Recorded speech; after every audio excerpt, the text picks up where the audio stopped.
Welcome to Narrow Ground Entertainment. I am Steve the Unimpressed, and this is Steve Solo's 7 Days to Die, Alpha 19. This is episode 28. We are expecting yet another horde tonight.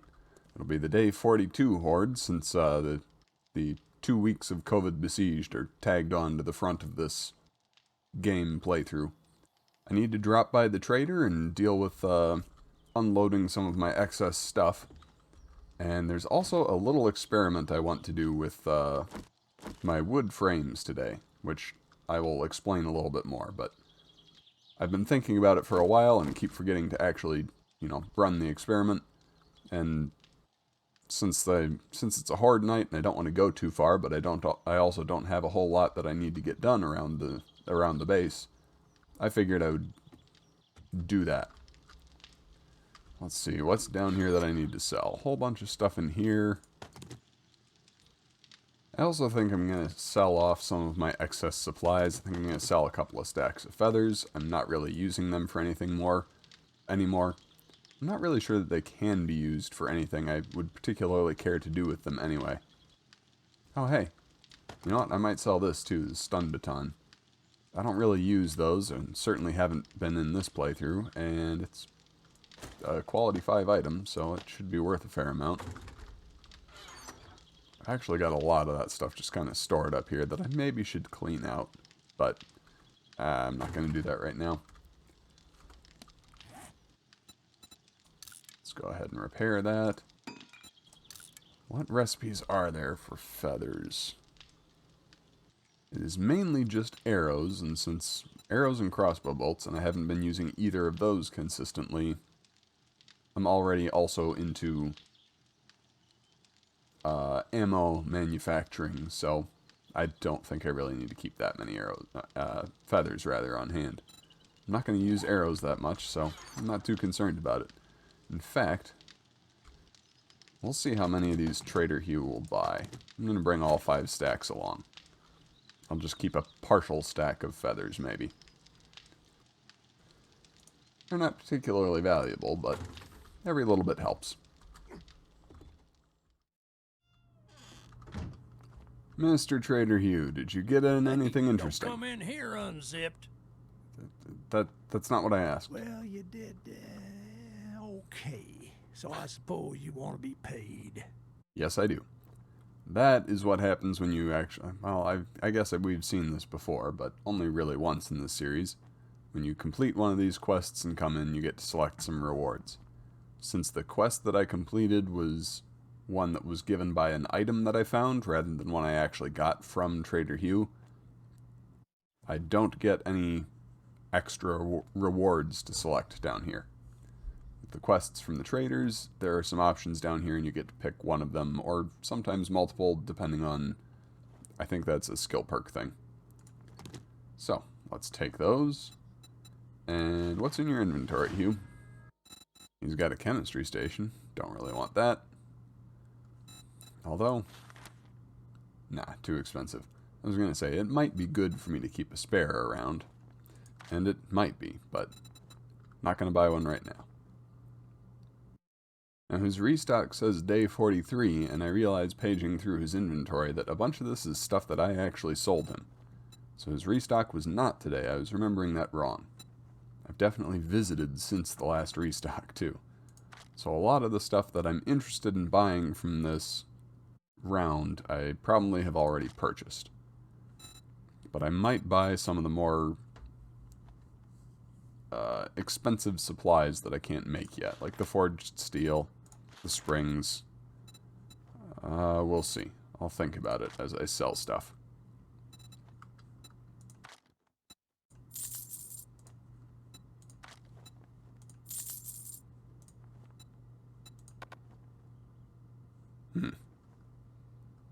Hugh will only buy 620 feathers. So I'll sell the rest of that stack to him, and then I'll have almost another full stack at home. When he restocks tomorrow, I'll have to try and remember to bring those back and sell them to him then. I certainly don't want them. Sell him the old cash as well. And a whole bunch of this other stuff. Does he not buy football helmets, or does he just have too many? I bet you he just has too many, because I see 2 now on the first page. If the trader already has too many of an item that you're... Yeah, here's a third. If they already have too many of an item that you're looking to sell, they're not going to buy it. Considering buying this tactical assault rifle for the machine gun parts, but since I now know that the AK-47 is the lowest level one, that seems a little expensive. Let's see, what else is in here? It is always nice to have more brass. I don't think I'm going to pay $1,900 for it, though. Cold resistance from the insulated liner mod. I think I'll pass on that. I think we're pretty good for cold, actually. What we need is more heat resistance. I've got plenty of lead, so I can make buckshot and bullet tips myself. Forged steel, though, I cannot make myself, so I think I'm going to go ahead and cough up that $1,700 for the 18 forged steel he has on hand. Alright. I think that'll do. Let's head back to base and put this back in the cell crate, maybe with these feathers along with it, and get other stuff organized, and then go work on my other project. Thank God you're done browsing. Next Yeah. time I'll charge you for that. Good luck.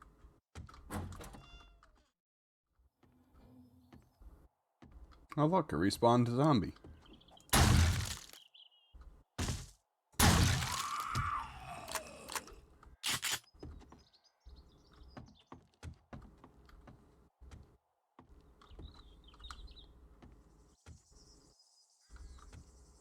Huh. Ow! Rude. As I was about to say before he hit me in the back, some of the loot in this house actually has respawned.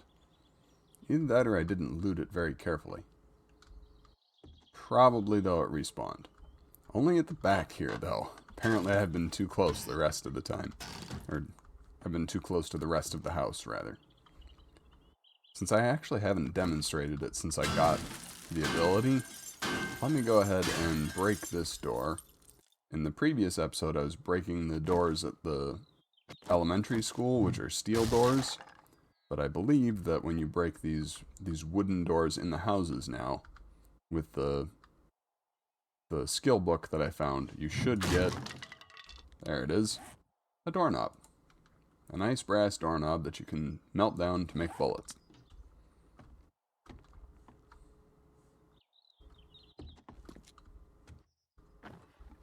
What else is down here?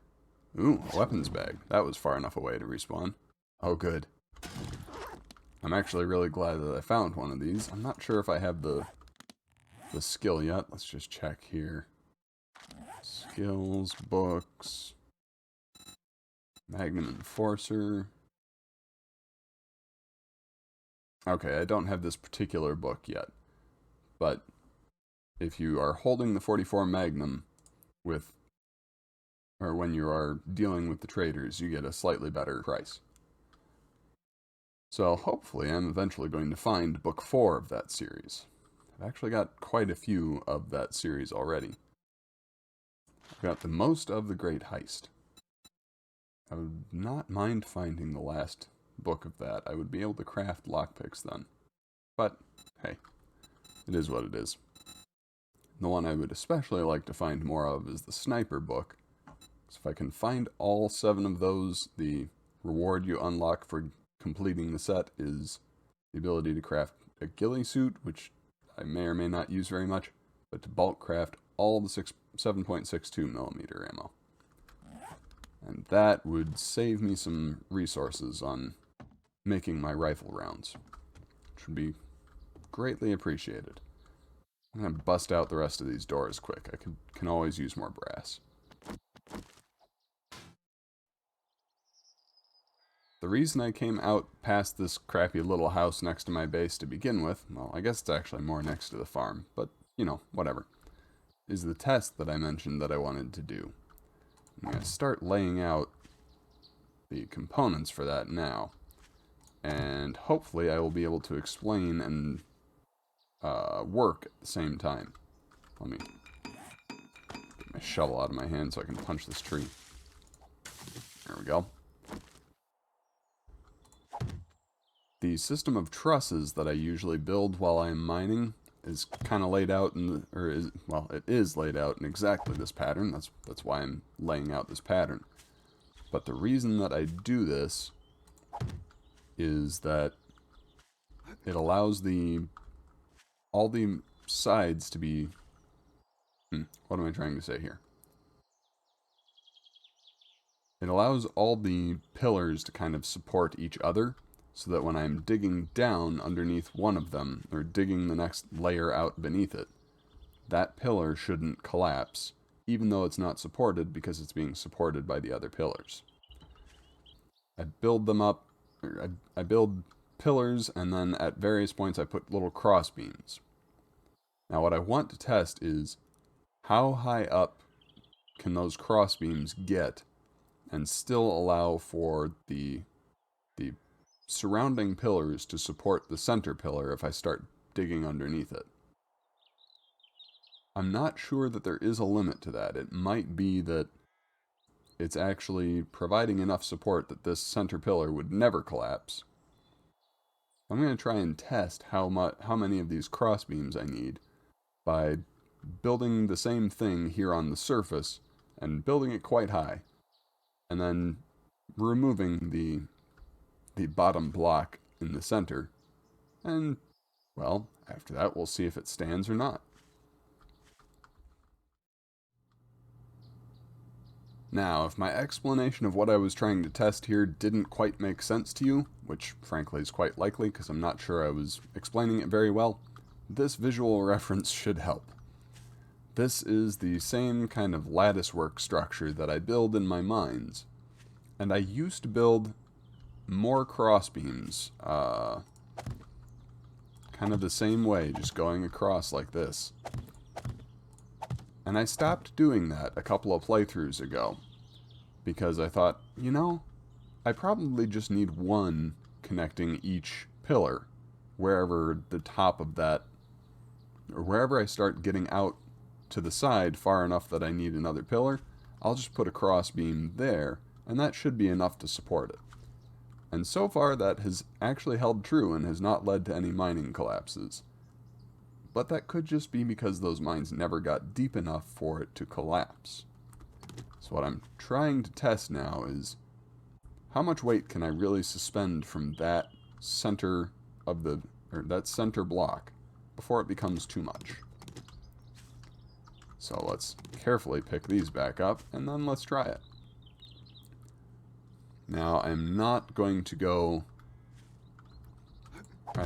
climb up directly in the center beneath that to start hanging blocks off of it, because if it does collapse, this center pillar, or this center section will go, and these arms will probably also go. The rest of the pillars should be fine, but I don't want to be under any of these arms, and definitely not under the center of this thing, if it does collapse. So let's see, this is 10 high. So it's holding, or it's suspending that one center block there, and then each of the blocks of the arm, I suppose. 1, 2, 3, 4, 5, 6, 7, 8, 9. Okay, well I know now that it is for sure strong enough to be at least 9 blocks deep. So I'm going to build up each of these another 15 blocks, or not 15 blocks. I'm going to build this up to 15 blocks and give it another try. Let's see how tall this can get before, well, either before I need to run off and collect my ammo to fight the zombie horde, or I actually cause it to fall down. Alright, I've raised it up to 15 blocks high, so let's see how far this gets. It's 3, 4, 5, 6, 7, 8, 9, 10. Oh, 10. 10 is the limit. So if I don't put cross beams every 10 blocks, I am going to wind up having collapses in the future that I wasn't expecting to have. That is good to know. So I will probably start building more crossbeams. I used to do them every 3 blocks of height, since, you know, that made it a cube, since I do them every 3 blocks of distance. I'll have to decide exactly how I want to work that. But right now, what I really need to do is get off to the base and collect my ammunition.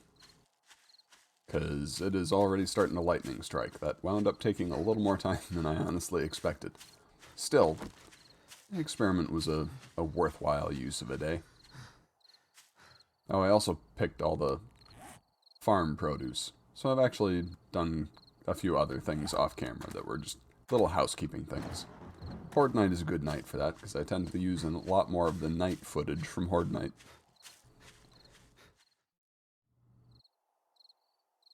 We are on the pillars of safety and ready for the Horde Night, I think. I've collected all my ammunition and brought it with me.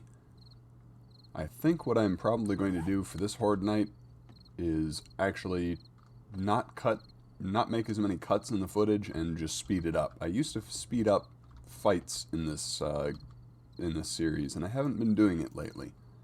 But I think that might be a good way to handle Horde Nights, because I'm always questioning what to cut out and what to not cut out.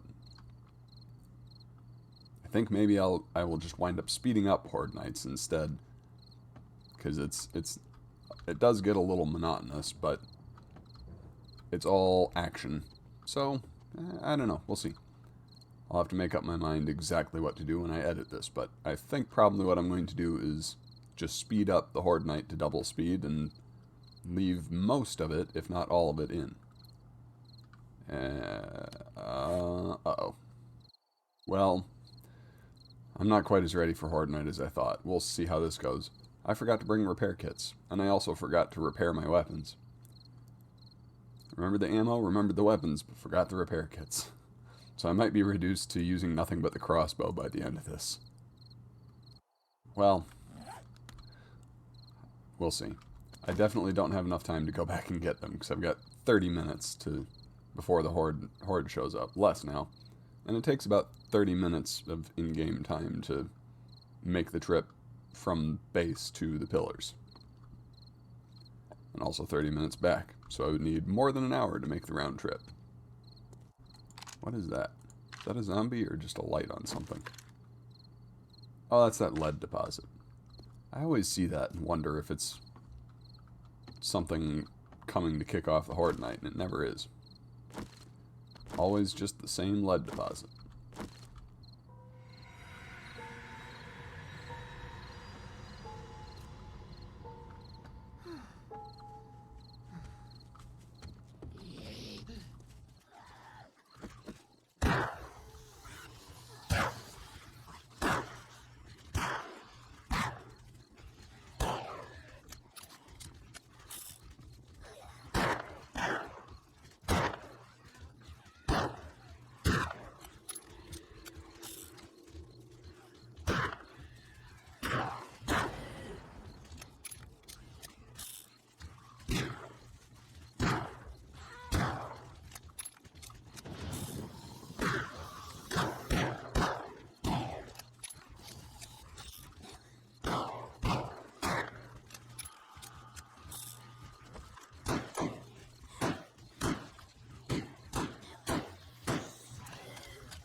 Hey, there's the morning. Now I just have to pick off all the rest of these with just my single-shot rifle left.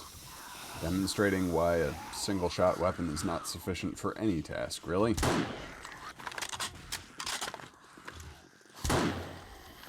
However, it still has durability, which is more than can be said for anything else I brought with me. I have broken every single firearm except for this rifle. Just wait, this rifle may still break before the end of this. Let's see here. I need to be able to get a shot at these guys at least, though. I think that was a hit.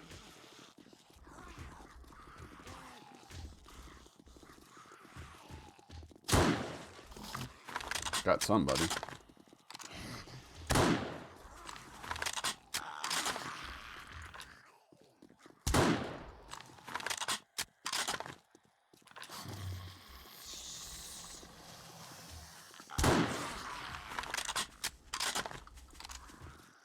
Hold still. Better. There we go.